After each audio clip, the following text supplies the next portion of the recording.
आठही काठ के कोठरिया हो दीनानाथ, रूपे छल लागल के बाद।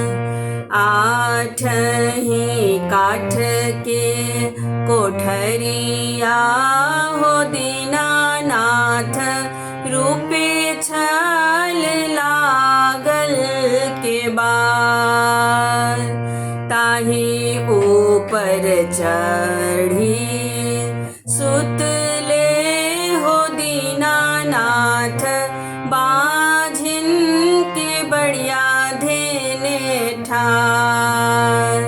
ताही ऊपर चढ़ी सुतले हो दीनानाथ, बाझिन के बढ़िया धेने ठार।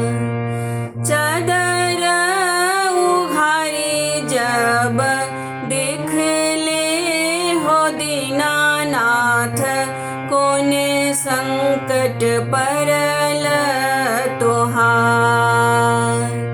चदर उघारी जब देख ले हो दीनानाथ, कोने संकट परल तोहार। पुत्र संकट परल मोर हो दीनानाथ, ओहिला के बढ़िया धेने ठार। नैना संकट परल मोर हो दीनानाथ, ओहिला के बढ़िया धेने ठार। काया संकट परल मोर हो दीनानाथ, ओहिला के बढ़िया धेने ठार।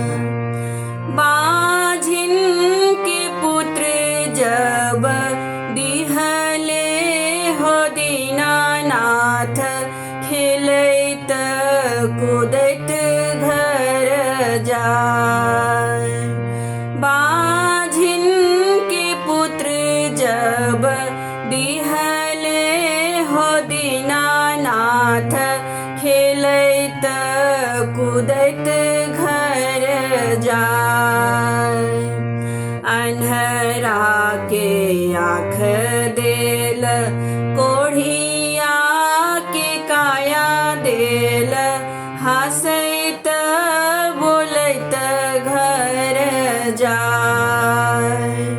कोढ़िया के काया देल, अन्हरा के आँखी देल, हँसैत बोलैत घर जाय। अन्हरा के आँखी देल, कोढ़िया के काया देल,